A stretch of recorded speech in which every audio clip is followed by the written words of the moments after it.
Hello guys, welcome to First Step Future India.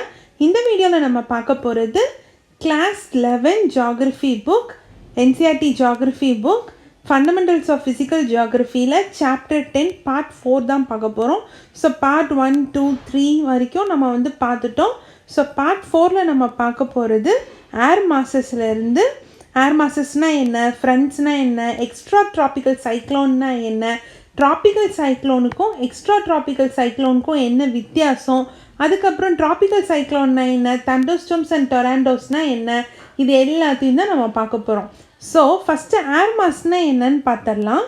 Air mass அப்படின்னு நம்ம எடுத்துக்கிட்டோம்னா ஒரு சர்டின் ஏரியாவுக்கு மேலே ஒரு ஏர் மாஸ் இருக்குன்னா கொஞ்ச நேரம் இருக்க இந்த ஏரியாவோட கேரக்டரிஸ்டிக்ஸ் அந்த ஏர் மாஸ்க்கும் வந்துடும். ஸோ இந்த ஏரியாவை நம்ம சோர்ஸ் அப்படின்னு நம்ம சொல்லலாம். இந்த ஏர் மாஸுக்கு அந்த பர்டிகுலர் சோர்ஸோட கேரக்டரிஸ்டிக்ஸ் வந்துடும். இதை தான் நம்ம ஏர் மாஸ் அப்படின்னு சொல்கிறோம். ஃபார் எக்ஸாம்பிள் இந்த ஏரியா ஒரு மாதிரி ஹாட்டான ஒரு இடம்னா இந்த ஏர் மாஸும் ஹாட்டாக இருக்கும். இந்த கோல்டாக இருந்துச்சுன்னா இங்கேயும் கோல்டாக இருக்கும். ஸோ எந்த ஏரியாவில் அந்த ஏர் மாஸ் அவைலபிளாக இருக்கோ அதுக்கேற்ற மாதிரி அந்த ஏர் மாஸோட கேரக்டரிஸ்டிக்ஸ் அமையும். ஓகேங்களா? இது பிளேனாக இருக்கலாம், ஓஷனாக இருக்கலாம், எதாக வேணாலும் இருக்கலாம். ஸோ எதுக்கு கீழே இருக்கோ அதுதான் நம்ம சோர்ஸ் அப்படின்னு சொல்கிறோம். ஸோ இதோட டைப்ஸை இதை பேஸ் பண்ணி ஏர் மாஸை 5 மேஜர் டைப்ஸாக பிரிக்கிறாங்க. Warm tropical, subtropical ocean, subtropical hot desert, relatively cold high latitude ocean, very cold snow covered continent in high latitudes, permanently ice covered continents that is Arctic and Antarctic, இந்த மாதிரி எல்லாம் பிரிக்கிறாங்க. இது போக இன்னொரு டைப்பாகவும் பிரிக்கிறாங்க. எப்படின்னா tropical, polar, maritime tropical, continental tropical, maritime polar, continental polar, அதுக்கப்புறம் கான்டினென்டல் ஆர்டிக். ஸோ இந்த மாதிரி டைப்ஸ்லேயும் நம்ம பிரிக்கிறாங்க. ஸோ ட்ராபிக்கல்ஸ் அப்படின்னு நம்ம பார்த்தோன்னா நம்மளுக்கு வார்மான ஏர் மாஸ் இருக்கும். இதே போலார் அப்படின்னு எடுத்துக்கிட்டோன்னா கோல்டு ஏர் மாஸ் இருக்கும். இது உங்களுக்கு புரிஞ்சிருக்கும்னு நினைக்கிறேன். அடுத்தது ஃப்ரண்ட்ஸ்னால் என்னன்னு பார்க்கலாம். இப்போது ஒரு ஹாட் ஏர் மாஸும் இல்லை ஒரு கோல்டு ஏர் மாஸும் மீட் ஆகுது இல்லை, அந்த மீட் ஆகிற இடத்த தான் நம்ம ஃப்ரண்ட் அப்படின்னு சொல்லுவோம். So when two different air mass meet, the boundary zone is called front. So இந்த மாதிரி ஃப்ரண்ட் ஃபார்ம் ஆகிறத ஃப்ரண்டோஜெனிசிஸ் அப்படின்னு நம்ம சொல்லுவோம். இதில் மொத்தம் 4 டைப்ஸ் இருக்குதுன்னு சொல்கிறாங்க. Cold, warm, stationary, occluded. So கோல்டுனா கோல்டு ஃப்ரண்ட் ஃபார்ம் ஆகும், வார்ம்னா வார்ம் ஃப்ரண்ட், ஸ்டேஷ்னரினா ஒரே இடத்துல இருக்கிறது, அக்ளூடட்னா கோல்டும் வார்மும் சேர்ந்து சர்ஃபேஸுக்கு மேலே, லேண்ட் சர்ஃபேஸுக்கும் மேலே போயிடுச்சுன்னா அதைத்தான் நம்ம அக்ளூடட்னு சொல்கிறோம். ஸோ பாருங்கள், ஸ்டேஷ்னரி ஃப்ரண்ட்னா என்ன, ஒரு ஃப்ரண்ட் ஒரே இடத்துல ஸ்டேஷ்னரியாக இருந்துச்சு, அப்படியே ரிமைன் ஆயிடுச்சுன்னா அதுதான் stationary front. Cold air warm ஏரை நோக்கி போச்சுன்னா அது கோல்டு ஃப்ரண்ட். ஸோ இங்கே வார்ம் ஏர் இருக்கா, கோல்டு ஏர் வார்ம் ஏரை நோக்கி போகுதா, ஸோ இது cold front. Warm air cold ஏரை நோக்கி போச்சுன்னா வார்ம் ஃப்ரண்ட். ஓகேங்களா? அதே மாதிரி இங்கே கோல்டு ஏர் இருக்குது, வார்ம் ஏர் இருக்குது, ரெண்டும் சேர்ந்து நம்ம சர்ஃபேஸை விட்டே மேலே போயிடுச்சு, மேலே எழும்பிடுச்சு அப்படின்னு சொன்னால் அதுதான் அக்ளூடட் ஃப்ரண்ட். லேண்ட் சர்ஃபேஸ்லேருந்தும் மேலே ஏறுச்சுன்னா அது அக்ளூடட் ஃப்ரண்ட். ஸோ பொதுவாக இந்த அக்ளூடட் ஃப்ரண்ட் அப்படிங்கிறது மிடில் லேட்டிடியூடில் தான் நடக்கும். அந்த மிடில் லேட்டிடியூட் அப்படிங்கிறது என்னது, நம்மளுக்கு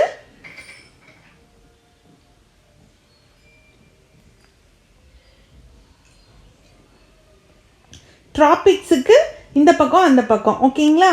நெக்ஸ்ட்டு பார்த்தோன்னா இந்த ஃப்ரண்ட்ஸ் நடக்கிற இடத்துல டெம்பரேச்சரும் ப்ரெஷரும் ஒரு டிராஸ்டிக்கான ஒரு ஸ்டீப் கிரேடியன்ட் இருக்கும். ஒன்றா ஏறும் இல்லைன்னா இறங்கும். அந்த மாதிரி ஒரு ஸ்டீப் கிரேடியன்ட் நம்மளால் பார்க்க முடியும். இதனால் அந்த இடத்துல ஒரு அப்ரப்ட் சேஞ்சஸையும் நம்மளால் பார்க்க முடியும். க்ளவுட் ஃபார்மேஷன் நடந்து ப்ரெசிபிடேஷனுக்கு நிறைய வாய்ப்புகள் உண்டு இந்த ஃப்ரண்ட்ஸில். ஓகேங்களா? ஸோ ஃபஸ்ட்டு நம்ம ஏர் மாஸ்னால் என்னன்னு பார்த்தோம். ஸோ ஏர் மாஸுங்கிறது எந்த இடத்துல ஏர் மாஸ் இருக்கோ அந்த கேரக்டரிஸ்டிக்ஸை எடுத்துக்கோ, அதுதான் ஏர் மாஸு. ஸோ அதில் நிறைய டைப்ஸ் நம்ம பார்த்தோம். அப்புறம் ஃப்ரண்ட்ஸு. ஸோ 2 டிஃப்ரெண்ட் ஏர் மாஸ் எப்போ சந்திக்குதோ அந்த பவுண்ட்ரி லைன் ஃபார்ம் ஆகிறது தான் ஃப்ரண்ட்ஸு. ஸோ ஃப்ரண்ட்ஸ் ஃபார்ம் ஆகிறது ஃப்ரண்டோஜெனிசிஸு. ஸோ அது என்னென்ன டைப்ஸுன்னு நம்ம பார்த்தோம். இது க்ளவுட் ஃபார்மேஷனையும் ப்ரெசிபிடேஷனையும் இன்டியூஸ் பண்ணும் அப்படிங்கிறதையும் நம்ம பார்த்தோம். இப்போ நம்ம பார்க்க போகிறது எக்ஸ்ட்ரா ட்ராபிக்கல் சைக்ளோன். இது மிடில் லேட்டிடியூட் இல்லைன்னா எக்ஸ்ட்ரா ட்ராபிக்கல் சைக்ளோன் இதை சொல்கிறாங்க. ஏன்னா இப்போ இதுதான் நம்மளோட குளோபுன்னு வச்சுக்கலாம். இது ட்ராபிக் ஆஃப் கேன்சர், இது ட்ராபிக் ஆஃப் கேப்ரிகான் அப்படின்னு சொன்னால் இதுக்கு அந்த பக்கம்தான் இல்லைன்னா இதுக்கு இந்த பக்கம்தான் இந்த எக்ஸ்ட்ரா ட்ராபிக்கல் சைக்ளோன் நடக்கும். அதனால தான் இது மிட் ஆர் ஹை லேட்டிடியூட்ஸ்னு சொல்கிறாங்க. எக்ஸ்ட்ரா ட்ராபிக்கல் சைக்ளோனில் நிறைய டிஃப்ரெண்ட் அப்ரப்ட் சேஞ்சஸ் நம்ம பார்க்க முடியும். பொதுவாக இது வந்து போலார் ஃப்ரண்ட்டை நோக்கி தான் நடக்கும் அப்படின்னு சொல்கிறாங்க. ஸோ இதுவரை உங்களுக்கு புரிஞ்சிருக்கும்னு நினைக்கிறேன். எக்ஸ்ட்ரா ட்ராபிக்கல் சைக்ளோன் அப்படிங்கிறது ட்ராபிக் ஆஃப் கேன்சர் ஒரு ட்ராபிக் ஆஃப் கேப்ரிகானுக்கு மேலே நடக்கும். போலாரை ஒட்டி தான் அதிகமான ஃப்ரண்ட் நீங்கள் கிடைக்கும். ஸோ இதில் வந்து ஒரு அப்ரப்டான சேஞ்சஸை வந்து நம்மளால் பார்க்க முடியும். ஓகேங்களா? இப்போது நம்ம நார்த்தன் ஹெமிஸ்ஃபியர் எடுக்கிறோன்னு வச்சுக்கலாம். ஸோ இது ஈக்குவேட்டர்லேருந்து நார்த்தன் ஹெமிஸ்ஃபியர் எடுக்கிறோம் அப்படின்னு சொன்னால் அங்கே இருக்கக்கூடிய ட்ராபிக் ஆஃப் கேன்சருக்கு மேலே இங்கே தான் இந்த எக்ஸ்ட்ரா ட்ராபிக்கல் சைக்ளோன் நடக்கும். ஸோ சவுத்துலேருந்து நம்மளுக்கு வார்ம் ஏரும் நார்த்துலேருந்து நம்மளுக்கு கோல்டு ஏரும் வரும். ஸோ இந்த இடத்துல நார்த்தில் நம்மளுக்கு ஒரு கோல்டு ஃப்ரண்ட் ஃபார்ம் ஆகும். இது வரைக்கும் உங்களுக்கு புரிஞ்சிருக்கும்னு நினைக்கிறேன். ஸோ இது ஒரு நார்த்தன் ஹெமிஸ்ஃபியரில் மேலே சவுத்துலேருந்து வார்மும், ஏன்னா இங்கே ட்ராபிக்ஸ் இருக்குது இல்லையா, ஸோ இங்கேருந்து வார்மும் இங்கேருந்து போலார் ரீஜன்றதுனால கோல்டும் வரும். ஸோ இந்த ரெண்டு ஏர் மாஸும் சேர்கிற இடத்துல ஒரு கோல்டு ஏர் மாஸ் ஒரு கோல்டு ஃப்ரண்ட் ஃபார்ம் ஆகும். ஸோ இந்த இடத்துல ப்ரெஷர் வந்து ட்ராப் ஆகும். இப்படி ப்ரெஷர் ட்ராப் ஆகும்போது எகெயின் திரும்ப இந்த வார்ம் வந்து நார்த்தை நோக்கியும் கோல்டு வந்து முன்னாடியும் ட்ராவல் பண்ணும். இந்த மாதிரி நடக்கும்போது தான் நம்மளுக்கு அப்படியே ஆன்டி கிளாக்வைஸில் ஒரு சைக்ளோனிக் சர்க்குலேஷன் கிடைக்கும். ஸோ நார்த்தன் ஹெமிஸ்ஃபியரில் நம்மளுக்கு இங்கேருந்து வார்மும் அங்கேருந்து கோல்டும் ஆகி இங்கே ஒரு ஃப்ரண்ட் ஃபார்ம் ஆகும். இந்த கோல்டு ஃப்ரண்ட் வந்து ப்ரெஷர் ட்ராப் ஆகி அப்படியே ஒரு anti clockwise cyclonic circulation form ஆகும். இதுதான் எக்ஸ்ட்ரா ட்ராபிக்கல் சைக்ளோனாக மாறுது அப்படின்னு சொல்கிறாங்க. ஓகேங்களா? ஸோ இதோட பிக்சர் இங்கே கொடுத்துருக்காங்க, அதை ஒரு தடவை பார்க்கலாம். ஸோ இங்கே பாருங்கள், வார்ம் ஏர் இங்கே எப்படி இருக்குது, கோல்ட் ஏர் எப்படி இருக்குது. ஸோ இனிஷியலாக இது வந்து நார்த்துலேருந்தும் இது வந்து சவுத்துலேருந்தும் வந்தது. இந்த ஃப்ரண்ட்டில் அப்படியே ப்ரெஷர் ட்ராப் ஆகி இந்த ஒரு சர்க்குலேஷனுக்கு நம்மளுக்கு கிடைக்கிது இல்லையா. ஸோ இப்படி தான் நம்மளுக்கு ஆன்டி கிளாக்வைஸ் சர்க்குலேஷன் மூமெண்ட் கிடைக்கிது. ஸோ இதிலேருந்து கொஞ்சம் கொஞ்சமாக நம்மளுக்கு எக்ஸ்ட்ரா ட்ராபிக்கல் சைக்ளோனாக மாறிடும். ஸோ அப்போ அந்த சுற்றி நம்மளுக்கு என்ன ஆகுன்னா ஒரு குமுலஸ் க்ளவுட் ஃபார்ம் ஆகி அங்கேருந்து நம்மளுக்கு மழை கிடைக்கும். ஓகேங்களா? ஸோ இந்த மாதிரி டைமில் அதிகமாக கோல்டு ஃப்ரண்ட் வந்து வார்ம் ஃப்ரண்ட்டை நோக்கி வரும். வார்ம் வேர் வந்து கொஞ்சம் கொஞ்சமாக மேலே போயிடும் அப்படின்னு சொல்கிறாங்க. ஸோ கோல்டு வந்து வார்மை நோக்கி வரும், வார்ம் கொஞ்சம் கொஞ்சமாக அப்படியே மேலே போகுது.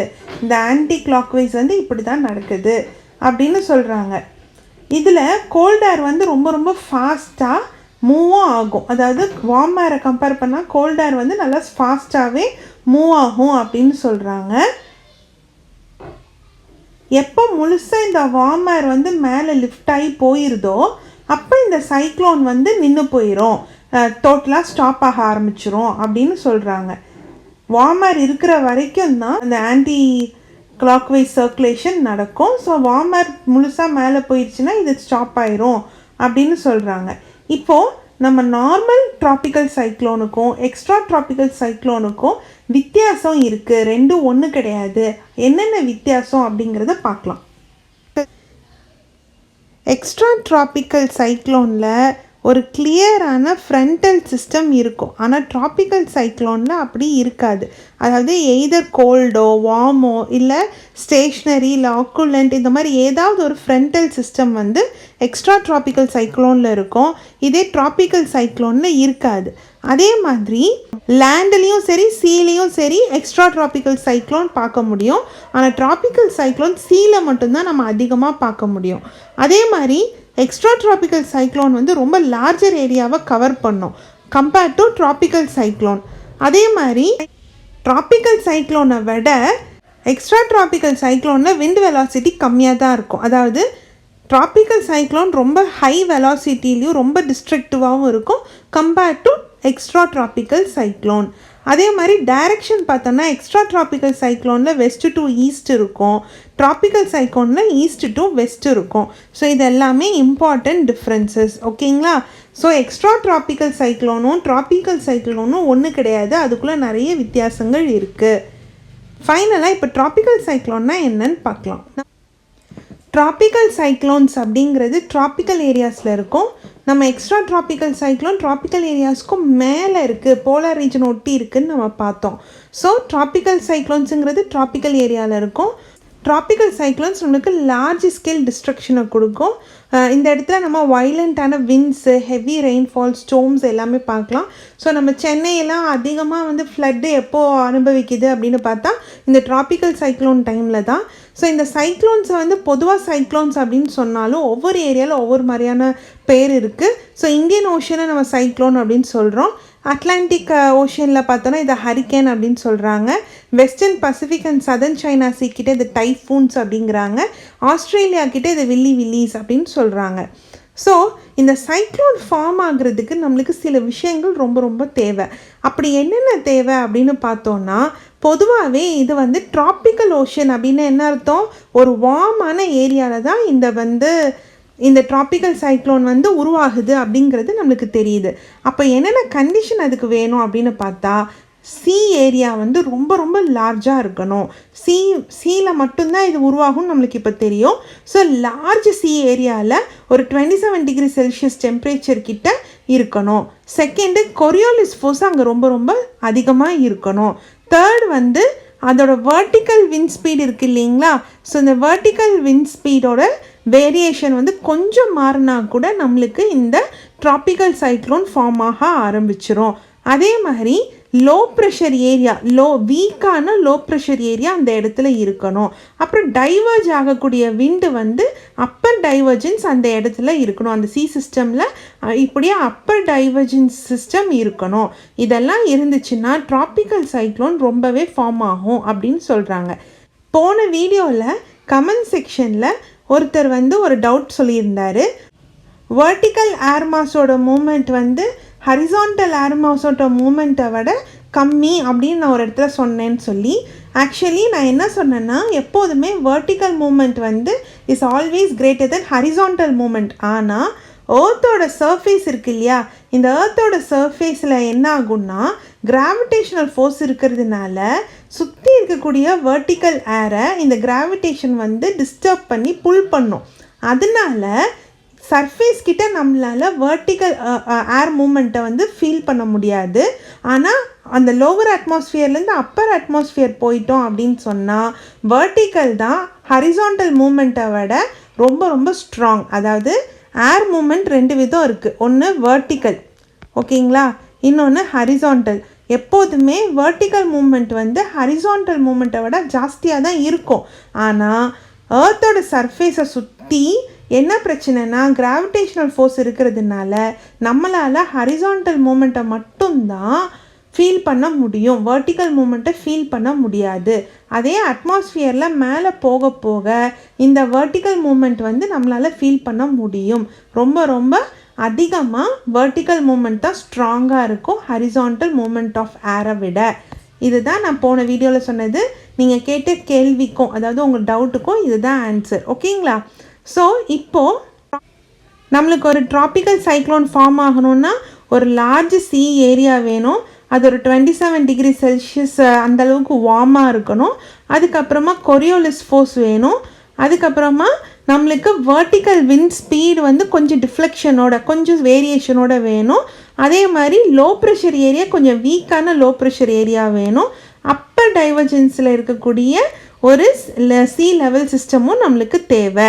இதெல்லாம் இருந்துச்சுன்னா ட்ராபிக்கல் சைக்ளோன் ஃபார்ம் ஆகும் அப்படின்னு பார்த்தோம். ஸோ ட்ராபிக்கல் சைக்ளோன் இந்த மாதிரி ஃபார்ம் ஆச்சு அப்படின்னு சொன்னால் கூடவே குமுலோனிம்பஸ் க்ளவுடும் ஃபார்ம் ஆகும். இந்த குமுலோனிம்பஸ் க்ளவுட் அப்படிங்கிறது ரொம்ப பெரிய க்ளவுட். ஸோ நம்மளுக்கு பெரிய அளவிலான மழை, ஒரு டிஸ்ட்ரக்ஷனான ஒரு சூழ்நிலை உருவாகும். ஸோ எவ்வளோக்கு எவ்வளோ மாய்ஸ்சர் கண்டென்ட் இருக்கோ அவ்வளோக்கு அவ்வளோ இந்த ட்ராபிக்கல் சைக்ளோன் இன்டென்ஸ் ஆகும். இன்டென்ஸ் ஆக மழையும் ரொம்ப ஜாஸ்தியாகும், டிஸ்ட்ரக்ஷனும் ரொம்ப ஜாஸ்தியாக இருக்கும். ஆனால் இப்போது இதுதான் சி, இதுதான் லேண்ட் அப்படின்னா புயல் கரையை கடந்துருச்சு அப்படின்னு சொல்லுவாங்க இல்லையா. ஸோ சீல இருக்கிற வரைக்கும் தான் இந்த ட்ராபிக்கல் சைக்ளோன் ரொம்ப ரொம்ப ஹெவியாக ரொம்ப டிஸ்ட்ரக்டிவாக இருக்கும். ஒன்ஸ் இது நவுந்து லேண்டு கிட்ட வந்துருச்சுன்னா இந்த ட்ராபிக்கல் சைக்ளோன் அப்படியே கலைஞ்சு போயிடும், கெட்டு போயிடும், இல்லைன்னா நின்று போயிடும். ஸோ இதைத்தான் நம்ம லேண்ட்ஃபால் ஆஃப் த சைக்ளோன் சொல்கிறோம். ஸோ எப்போ இந்த புயல் வந்து லேண்டை நோக்கி வருதோ, ஒன்ஸ் லேண்டு கிட்ட நெருங்க இந்த புயலோட மாய்ஸ்சரோட சப்ளை வந்து கம்மியாயிரும். மாய்ஸ்சர் சப்ளை கம்மியாயிடுச்சு அப்படின்ற பட்சத்தில் கொஞ்சம் கொஞ்சமாக அந்த ட்ராபிக்கல் சைக்ளோன் கலைஞ்சு போயிடும். அதைத்தான் லேண்ட்ஃபால் ஆஃப் த சைக்ளோன் அப்படின்னு சொல்கிறாங்க. ஸோ பொதுவாக நம்மளோட லேட்டிடியூட்ஸ்லேயே 20 டிகிரி நார்த் லேட்டிடியூடில் ரொம்ப அதிகமான டிஸ்ட்ரக்டிவான ட்ராபிக்கல் சைக்ளோனை நம்மளால் பார்க்க முடியும். ஸோ இதுவரை உங்களுக்கு புரிஞ்சிருக்கும்னு நினைக்கிறேன். அடுத்தது பார்த்தோன்னா இந்த சைக்ளோனோட ஸ்ட்ரக்சர். ஸோ நடுவில் இருக்கக்கூடிய இந்த ஏரியா இருக்குல்ல, இதைத்தான் நம்ம ஐ அப்படின்னு சொல்கிறோம். இந்த ஐயை சுற்றி இருக்கிற இந்த ட்ராபிக்கல் சைக்ளோனோட டயாமீட்டர் பார்த்தோன்னா 150லேருந்து 250 கிலோமீட்டர் வரைக்கும் இருக்கும். இந்த ஐக்குள்ளே பார்த்தா ஒரு காமான ஒரு சப்சைடிங் ஏர் இருக்கும். இதை சுற்றி தான் ரொம்ப ரொம்ப மோசமான ரொம்ப சூறாவளியான காற்று இருக்கும். இது அப்படியே டெவலப் ஆகி எது வர போகும்னா ட்ரோபோபாஸ் வரைக்குமே ரீச் ஆகும் அப்படின்னு சொல்கிறாங்க. இது என்ன ஸ்பீடில் போகும், இந்த ட்ராபிக்கல் சைக்ளோன் வந்து என்ன ஸ்பீடில் போகும்னா 250 km/h ஸ்பீடில் போகும். ஸோ இது எப்போல்லாம் இந்த மாதிரி போகுதோ, எப்போல்லாம் இது உருவாகுதோ, அப்போது ஒரு டாரன்ஷியல் ரெயின் வந்து அந்த இடத்துல சுற்றி நம்ம பார்க்க முடியும். ஸோ பே ஆஃப் பெங்காலில் தான் நம்மளுக்கு அதிகமாக ஃபார்ம் ஆகும். ஸோ அப்போ இந்த ஆந்திரா, சென்னை ஒட்டின ரீஜன்ஸில் எல்லாம் நம்ம அதிகப்படியான டாரன்ஷியல் ரெயின்ஸை நம்ம பார்க்க முடியும், ஒரிசா எல்லா இடத்துலையும். ஓகேங்களா. இதோட ஆவரேஜ் டயாமீட்டர் அப்படின்னு பார்த்தோம்னா நம்மளுக்கு 150 to 250 கிலோமீட்டர்னு பார்த்தோம். But Bay of Bengal, Arabian Sea, Indian Ocean இந்த இடத்துல எல்லாம் நம்மளுக்கு 600 to 1200 கிலோமீட்டர் வரைக்கும் நம்ம பார்க்க முடியும். ஆனால் பொதுவாக வேர்ல்ட் லெவலில் ஆவரேஜாக 150 to 250 தான். பட் நம்ம ஏஷியாவில் இந்த Arabian Sea, Bay of Bengal, Indian Ocean இதை ஒட்டி பார்த்தோன்னா 600 to 1200 கிலோமீட்டர் வரைக்குமே இதோட டயாமீட்டர் பெருசாக இருக்கும். அதே மாதிரி இந்த சிஸ்டம் எப்படி மூவ் ஆகும்னா ரொம்ப ஸ்லோவாக 300 to 500 km/day தான் இந்த ஏரியாவில் மூவ் ஆகும் அப்படின்னு சொல்கிறாங்க. ஸோ அப்போ தான் நம்மளுக்கு இந்த கடலோரம் இருக்கக்கூடிய பகுதிகளில் அதிகப்படியான மழை, ஸ்டோம்ஸ் இது எல்லாமே நம்ம பார்க்க முடியும். ஸோ இது எல்லாமே உங்களுக்கு புரிஞ்சிருக்கும்னு நினைக்கிறேன். ஒரே ஒரு தடவை இங்கே பார்க்கலாம். ஸோ இதுதான் ஐ சுற்றி இருக்கிற டயாமீட்டர் தான் நம்ம பார்த்தோம். ஸோ இங்கே வந்து நம்மளுக்கு ஒரு வால் ஃபார்மேஷன் இருக்கும், இது அவுட்ஃப்ளோவில் இருக்கும். ஸோ எவ்வளோக்கு எவ்வளோ மாய்ஸ்சர் கண்டென்ட் இருக்கோ அவ்வளோக்கு அவ்வளோ நம்மளுக்கு இந்த புயல் வந்து ஸ்ட்ரென்த் ஆகும். ஸோ மேலே ட்ரோபோபாஸ் வரைக்கும் இது ரீச் ஆகும். ஸோ மேலே வரைக்கும் இந்த டிஸ்டர்பன்ஸ் நம்மளால் பார்க்க முடியும். ஓகேங்களா. ஃபைனலாக தண்டர் ஸ்டார்ம் அண்ட் டொரண்டோஸ்னால் என்னன்னு பார்க்கலாம். இது ஒரு லோக்கல் ஸ்டார்ம் தான். இதோட கேரக்டரிஸ்டிக்ஸை பார்த்தோன்னா ரொம்ப ஷார்ட் டூரேஷனாக தான் இருக்கும், ஸ்மால் ஏரியாவை தான் கவர் பண்ணும், ஆனால் ரொம்ப வைலண்ட்டாக இருக்கும். எந்த மாதிரியான டேயில் நம்ம இது பார்க்கலான்னா ஒரு மாய்ஸ்டான ஹாட் டேஸில் நம்ம பார்க்கலாம். இது என்ன மாதிரியான ரிசல்ட் கொடுக்கும், குமுலோனிம்பஸ் கிளவுட்ஸ் அப்படிங்கிற மாதிரியான கிளவுட்ஸை உருவாக்கி அதில் தண்டரையும் லைட்னிங்கையும் உருவாக்கும். இந்த குமுலோனிம்பஸ் கிளவுட்ஸ் வந்து அட்மாஸ்ஃபியரில் மேலே போய் சப்சீரோ டெம்பரேச்சர் அடைஞ்சிது அப்படின்னா அப்போ நம்மளுக்கு ஐஸ் கட்டி ஃபார்ம் ஆகி ஐஸ் கட்டி மழை, அதாவது ஆலங்கட்டி மழை பெய்யும். அதை தான் நம்ம ஹெயில் ஸ்டோம் அப்படின்னு சொல்கிறோம். எப்போது தேவைப்படுற மாய்ஸ்சர் அங்கே இல்லையோ, அதாவது வாட்டர் மாய்ஸ்சர் நம்மளுக்கு அங்கே கிடைக்கலன்னா அது அப்படியே டஸ்ட் ஸ்டோமாக மாறிடும். ஸோ வார்ம் ஏர் இருக்கிறதுக்கு ஏற்ற மாதிரி தான் இந்த தண்டர் ஸ்டோம் நம்ம கேரக்டரைஸ் பண்ண முடியும். ஸோ மாய்ஸ்சர் நம்மளுக்கு ரொம்ப முக்கியம். வார்ம் ஏர் எவ்வளோ இருக்கோ அதுக்கேற்ற மாதிரி க்ளவுட்ஸும் ரொம்ப பெருசாக மாறும். ஸோ அந்த க்ளவுட்ஸுக்கு ஏற்ற மாதிரி நம்மளுக்கு மழை பெய்யும். ஓகேங்களா. இது நார்மல் தான். ஸோ இது மேலே வார்ம் ஏராக போச்சுன்னா இந்த மாதிரி நம்மளுக்கு தண்டர் ஸ்டோம் இருக்கும். பூமியை நோக்கி வரும்போது கோல்ட் ஏரில் ஆகி லைட்டாக மழை பெஞ்சு அப்படி நின்று போயிடும். இதே தண்டர் ஸ்டோம் வந்து நல்ல ஒரு விண்டு ஸ்பைரல் ஆகக்கூடிய அளவுக்கு, ஒரு ஸ்பைரலிங் அளவுக்கு போச்சு அப்படின்னா அதைத்தான் நம்ம டோரண்டோ அப்படின்னு சொல்கிறோம். யானையோட தந்தத்தோட ஷேப்புக்கு டிசென்ட் ஆகும். அந்த அளவுக்கு ரொம்ப கிரேட் ஃபோர்ஸ் இருக்கும். அதோட சென்டரில் வந்து லோ ப்ரெஷர் இருக்கும். ஸோ இது வந்து ரொம்ப டிஸ்ட்ரக்டிவ். தண்டர் ஸ்டோமை கம்பேர் பண்ணால் டோரண்டோங்கிறது ரொம்ப ரொம்ப டிஸ்ட்ரக்டிவ் ஃபினோமெனன். ஓகேங்களா? ஸோ இந்த டொரண்டோ வாட்டருக்கு மேலே, அதாவது சீக்கு மேலே இருந்துச்சுன்னா அதை வாட்டர் ஸ்பவுட்ஸ் அப்படின்னு சொல்கிறாங்க. பொதுவாக இந்த டொரண்டோ மிடில் லேட்டிடியூடில் தான் நடக்கும். ஸோ அட்மாஸ்ஃபியரில் நடக்கக்கூடிய சின்ன சின்ன டிஸ்டர்பன்சஸை தான் நம்ம இந்த மாதிரிலாம் பார்க்குறோம். ஸோ இது எல்லாமே எனர்ஜி டிஸ்ட்ரிபியூஷனை பேஸ் பண்ணி தான் இருக்குது. ஸோ இந்த க்ளவுட்ஸ் ஆர் இந்த எனர்ஜியோட potential energy and heat energy எல்லாம் கைனட்டிக் எனர்ஜியாக கன்வெர்ட் ஆகி ஸ்டோமாக மாறிச்சுன்னா அட்மாஸ்ஃபியர் கொஞ்ச நேரத்தில் திரும்பவும் தானாக ஸ்டேபிளாக மாறிடும் அப்படின்றாங்க. எல்லாமே இது எனர்ஜி கன்வர்ஷன் தான் அப்படின்னு சொல்கிறாங்க. ஸோ இதுவரை உங்களுக்கு புரிஞ்சிருக்கும்னு நினைக்கிறேன். ஒரு சின்ன ரீகேப் கொடுத்து இந்த வீடியோவை நம்ம முடிச்சுக்கலாம்.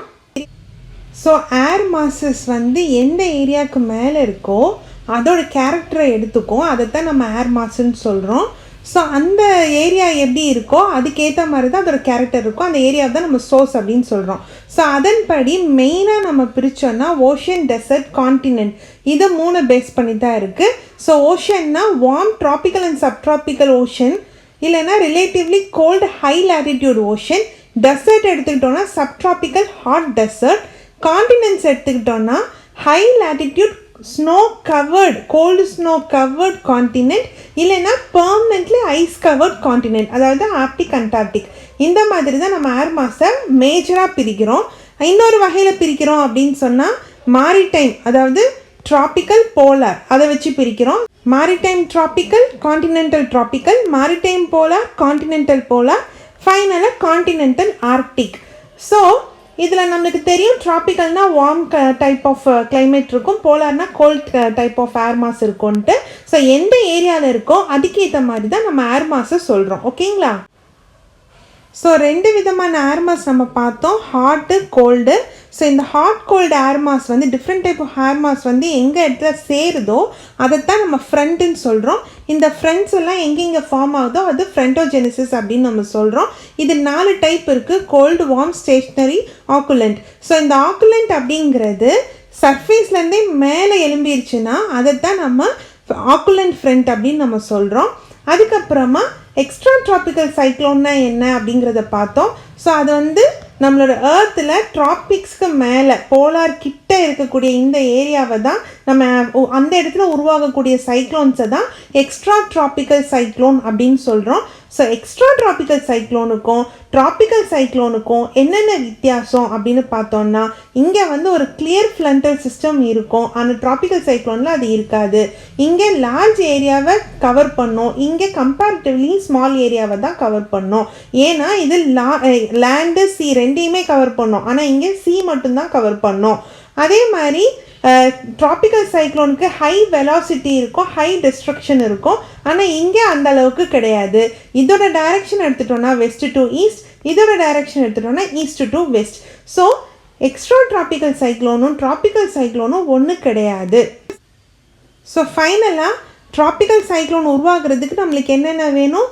ஒரு லார்ஜ் சி ஏரியா வேணும், அது வார்மாக இருக்கணும், அதாவது 27 டிகிரி செல்சியஸ் குறைஞ்சது இருக்கணும், கொரியோலிஸ் ஃபோர்ஸ் இருக்கணும், வெர்டிக்கல் விண்டில் ஒரு ஸ்மால் டிஃப்ளெக்ஷன் இருக்கணும், லோ ப்ரெஷர் ஏரியா, வீக்கான லோ ப்ரெஷர் ஏரியா நம்மளுக்கு வேணும், அப்பர் டைவர்ஜென்ஸ் அந்த இடத்துல இருக்கணும். இந்த மாதிரி இருந்ததுன்னா நம்மளுக்கு ரொம்ப ஸ்ட்ராங்கான ஒரு ட்ராபிக்கல் சைக்ளோன் நம்மளுக்கு வரும். ஸோ இந்த ட்ராபிக்கல் சைக்ளோன் உருவாச்சுன்னா மேக்ஸிமம் ட்ராப்போபாஸ் வரைக்கும் போகும் அப்படிங்கிறாங்க. ஸோ இந்த ட்ராபிக்கல் சைக்ளோன் எப்போ லேண்டை அடையுதோ, எப்போ லேண்டை பக்கத்தில் வருதோ அப்போ லேண்ட்ஃபால் ஆஃப் சைக்ளோன், அதாவது சைக்ளோன் கொஞ்சம் கொஞ்சமாக கம்மியாகி காணாமல் போயிடும், அதை லேண்ட்ஃபால் ஆஃப் சைக்ளோன்னு சொல்கிறாங்க. ஸோ இதோட ஆவரேஜ் ஸ்பீட் அப்படின்னு சொன்னால் 250 km/h வரும். அதே மாதிரி ஒரு நாளைக்கு எவ்வளோ தூரம் ட்ராவல் பண்ணும் அப்படின்னு பார்த்தா 300 to 500 km வரைக்கும் ட்ராவல் பண்ணும். அதே மாதிரி ஆவரேஜாக 150 to 250 km அதோட டயாமீட்டர் இருக்கும். நம்ம Arabian Sea, Bay of Bengal, Indian Ocean அந்த ஏரியாலலாம் 600 to 1200 கிலோமீட்டர் வரைக்குமே கவர் பண்ணும். அதுக்கப்புறம் தண்டர் ஸ்டார்ம்னா என்ன? தண்டர் ஸ்டார்ம்னா இது ஒரு லோக்கல் ஸ்டார்ம், ஷார்ட் டியூரேஷன் தான் இருக்கும், பட் ரொம்ப வைலண்ட்டாக இருக்கும், ஸ்மால் ஏரியாவை தான் கவர் பண்ணும். ஹாட் மாய்ஸ்ட் டேஸில் நம்மளுக்கு ஒரு இன்டென்ஸ் கன்வெக்ஷன் உருவாகும். இந்த இன்டென்ஸ் கன்வெக்ஷன் உருவாச்சு அப்படின்னா தண்டர் ஸ்டார்ம்கான ஒரு உருவாகிறதுக்கான சூழ்நிலை அமையுது அப்படின்னு அர்த்தம். ஸோ அதில் ஃபார்ம் ஆகக்கூடிய க்ளவுட் வந்து இன்னும் மேலே போய் சப்ஜீரோ கண்டிஷனுக்கு போச்சு அப்படின்னு சொன்னால், அதாவது மைனஸ் டிகிரியில் போச்சுன்னா நம்மளுக்கு ஹெயில் ஸ்டார்ம், அதாவது ஐஸ் கட்டி மலை, ஆலங்கட்டி மலை ஃபார்ம் ஆகும். இன்கேஸ் அந்த இடத்துல வாட்டர் மாய்ஸ்சரைசர் இல்லை அப்படின்னா அது டஸ்ட் ஸ்டார்மாக மாறிடும். ஃபைனலாக டொரண்டோ எடுத்துக்கிட்டோன்னா இந்த தண்டர் ஸ்டார்ம் வந்து ஒரு ஸ்பைரலிங் விண்டோட சேர்ந்து ஒரு யானையோட தன்னை ஷேப்புக்கு அந்த அளவுக்கு ரொம்ப ஃபாஸ்ட்டாக, அந்த அளவுக்கு ரொம்ப ஸ்பீடாக இருந்துச்சு அப்படின்னு சொன்னால் அதை தான் நம்ம டொரண்டோன்னு சொல்கிறோம். இந்த புயலுக்கு நடுவில் பார்த்திங்கன்னா லோ ப்ரெஷர் ஏரியா இருக்கும். அதுக்கப்புறம் இந்த டொரண்டோ வந்து சி ஏரியா மேலே இருக்குன்னா அதை வாட்டர் ஸ்பவுட்ஸ் அப்படின்னு சொல்கிறோம். ஸோ ஓவராலாக இந்த லெசன் முடிஞ்சுது. இதில் உங்களுக்கு ஏதாவது டவுட்ஸ் இருக்குது, இல்லை உங்களுக்கு ஏதாவது புரியலைன்னா கமெண்ட் செக்ஷனில் கமெண்ட் பண்ணுங்கள். உங்களுக்கு இந்த வீடியோ பிடிச்சிருக்குன்னா லைக் பண்ணுங்கள். இப்போ வரைக்கும் சப்ஸ்கிரைப் பண்ணாமல் பார்த்தா கண்டிப்பாக இந்த சேனலை சப்ஸ்கிரைப் பண்ணுங்கள். அப்போ தான் அடுத்தடுத்த வர வீடியோஸ், புக்ஸ் எதையுமே நீங்கள் மிஸ் பண்ண மாட்டீங்க. ஏதாவது டவுட்ஸ் இருக்குது, இல்லை உங்களுக்கு சேட் பண்ணணும் அப்படின்னு சொன்னால் நீங்கள் டெலகிராம் சேனலில் கூட ஜாயின் பண்ணலாம். அதோட லிங்க் நான் கீழே டிஸ்கிரிப்ஷன் பாக்ஸில் கொடுக்குறேன். அதில் பெருசாக வேறு எதுவுமே இல்லை, ஜஸ்ட்டு சேட்டிங், அப்புறம் ஏதாவது மெட்டீரியல் ஷேரிங், டவுட் கிளியரிங், இந்த மாதிரி தான். So all the very best. நல்லா படிங்க. அடுத்த வீடியோவில் நம்ம பார்க்கலாம். பாய்.